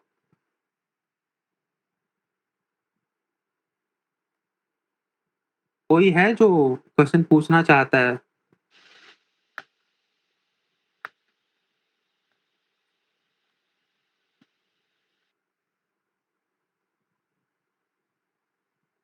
एनीवन? तो ठीक है, रिसोर्सेज़ हमने ये क्या बोलते हैं डिटेल में कर लिया है, ठीक है? और आपके जो भी रिक्वायरमेंट्स आए थे, उनमें से ये पता लगा कि मैक्सिमम लोगों को जो होता है सिलेबस मिक्स तरीके से पता है, कि कुछ पार्ट उनको अच्छे से पता है, कुछ पार्ट आपको नहीं पता है। तो ये पार्ट हमने रिसोर्सेज़ में कवर कर लिया है, ठीक है? और आप में से मोस्ट ऑफ द लोग 2023 के ग्रेजुएट हो जो इस मीटिंग में जॉइन करके बैठे हो, ठीक है? 2023, 2024 इसके हो मोस्ट ऑफ द लोग, कुछ लोग काफ़ी पहले के भी हैं, तो इट इज़ गुड। और 2 क्यूपी प्लस में हमें अनुपम जी से मैं पूछना चाहता हूँ कि अनुपम सर जो हम 2 क्यूपी प्लस चला रहे हैं, इनमें कुछ का डिमांड ये है कि उसको प्रॉपर पीवाईक्यू बेस्ड बना दिया जाए। अभी क्या हो रहा है कभी हम 2 क्यूपी प्लस में 2 क्वेश्चन करते हैं पीवाईक्यू से और 2 क्वेश्चन करते हैं नॉर्मल ऐसे स्टैंडर्ड टेक्स्ट बुक के पीछे वाली क्वेश्चन को सॉल्व कर लेते हैं। तो आपके क्या विचार हैं इस पे? मेरे को तो लगता है कि पीवाईक्यू तो है अपने पास ना पहले से। हाँ, हाँ, तो वही रिपीट करने का कोई ख़ास पॉइंट नहीं है। हाँ, है ना? और थोड़ा जो भी और ऐसे भी आप नोटिस करो ना बहुत सारी किताबें तो सॉल्व एग्जांपल में से आ जाते हैं, बहुत सारे क्वेश्चंस। हाँ, जो नए क्वेश्चन आए थे और हाँ, बिसाइड्स मेरे को लगता है इसका जो यूज़ केस है वो प्रैक्टिस के लिए ज़्यादा है। हाँ, कॉन्सेप्ट बिल्कुल, बिल्डिंग तो आपको पीवाईक्यू से ही करना है ना। बिल्कुल, बिल्कुल, पीवाईक्यू से और जो बाकी आपके जो जनरल नोट्स है, वहाँ से हाँ, करना है कॉन्सेप्ट बिल्डिंग। ये तो खाली आपके प्रैक्टिस के लिए है, आप प्रैक्टिस करो, हाँ, थोड़ा डाइवर्स प्रैक्टिस रखो ज़्यादा अच्छा रहेगा। हाँ। देखो तो जैसे कि अगर 2 क्यूपी प्लस का किसी को अगर सोर्स पता करना है तो मैं कहाँ से क्वेश्चंस उठाता हूँ, तो क्वेश्चन सीधे बुक से उठे होते हैं, बुक के कॉपी पेस्ट होते हैं वो। ठीक है? तो आप सीधे बुक को ही सॉल्व करो लेकिन बस उसमें य यही होती है कि वो पीवाईक्यू के हिसाब से मॉडल्ड होते हैं, कि वही क्वेश्चन को हम उठाते हैं जो कि पीवाईक्यू के हिसाब से होते हैं। पीवाईक्यू के आंसर्स कहाँ से मिलेंगे? पीवाईक्यू के आंसर्स की एक ज़िप फाइल हमने डाल रखी है, उसमें 715 क्वेश्चन है ओवरऑल अभी तक 2010 के बाद के। मैं ग्रुप में उसको पिन कर दूँगा, आप वहाँ से डाउनलोड कर सकते हो देवरंजन, ठीक है? तो पीवाईक्यू हो रखे हैं और ये डायनामिकली हो भी रहे हैं। और भी लाइक कि 2024 तक बात करूँ तो मेरे हिसाब से 40-50 क्वेश्चन और छूट गए हैं, तो उनको कंप्लीट करना है। तो वो करके एक तरीके से धीरे-धीरे यही हो रहा है और लोगों की डिमांड्स थी कि इसके बाद जो है 1986 ऑनवर्ड्स भी देखा जाए। तो मुझे नहीं पता कि इसमें कितनी यूटिलिटी आएगी नहीं आएगी बट ये डिमांड भी है कि हमें पीवाईक्यू में और पीछे भी जाना चाहिए, 2010 के पहले की भी। तो I am not very sure कि इस पे जाना चाहिए, नहीं जाना चाहिए। तो but due course of time में देखेंगे इसको। तो यही है पीवाईक्यू के आंसर्स बहुत बन रखे हैं, ठीक है? बस आप इनको डाउनलोड कर लीजिए, मैं अब ज़िप फाइल वापस से अपलोड कर दूँगा, मैं पिन कर दूँगा, अपलोड हो रखे हैं ग्रुप में। शिवरंजन सिंह ठीक है, मैं आपके इस पर्टिकुलर आप मुझे मैसेज करना मेरी टेलीग्राम आईडी पे मैं आपको भेजूँगा, आपकी जो आईएसपी प्रोग्राम की जो प्रॉब्लम है हम उधर सॉल्व कर लेंगे, है ना? चूँकि आपका क्वेश्चन पर्सनल है, तो मैं पब्लिक में डिस्कस नहीं कर रहा हूँ।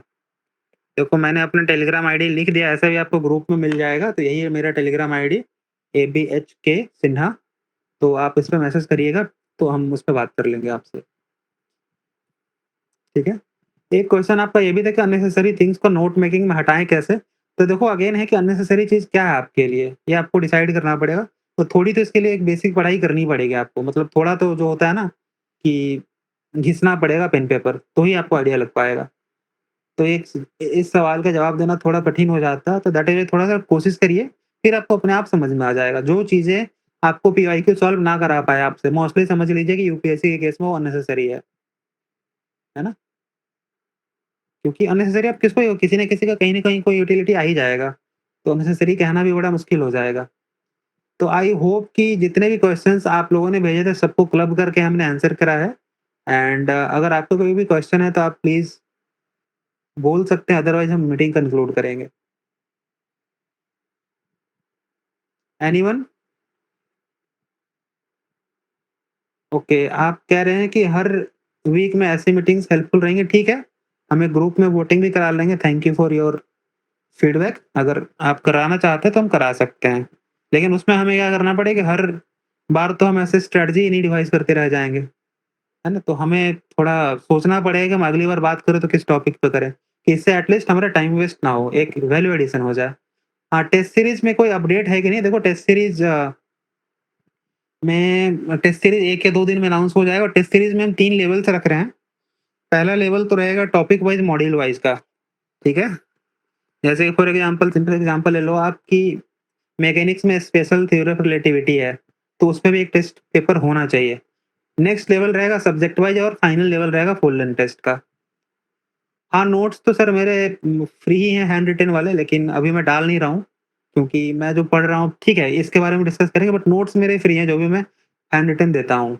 और बाकी आपको कोई भी डाउट अगर कुछ भी ऐसी लगती है पर्सनल, कोई फाइनेंशियल इश्यू है, कुछ भी इश्यू है, तो आप मुझे इस टेलीग्राम आईडी पे मैसेज करना, ठीक है? तो I will definitely consider the request. And एक और क्वेश्चन है कि स्ट्रक्चर कैसे करना है आंसर को? तो राधिका शर्मा, जब हम आप आईएसपी के भी मेंबर हैं, आई रिमेंबर, तो अभी आपके आईएसपी की फर्स्ट क्लास नहीं हुई है। उसमें होगा तो उसमें हम डिस्कस करने वाले हैं कि आंसर को स्ट्रक्चर कैसे करना है, ठीक है? तो उसको हम उसमें कवर कर लेंगे। ठीक है? तो नेक्स्ट वीक में हम यही कोशिश करेंगे, अगर नेक्स्ट वीक भी आप लोगों को चाहिए, तो we are going to do the answer writing part इसमें। चलो थैंक यू एवरीवन, तो आई थिंक कि वी आर डन, है ना? बाकी जिनके भी डाउट्स हैं प्लीज़ पर्सनल मैसेज कर लीजिए, क्योंकि आपके डाउट्स थोड़े पर्सनल भी हो सकते हैं, तो in that way and I think कि we are good to conclude the meeting, so thank you so much. मिलते हैं फिर। Bye bye, take care, good night.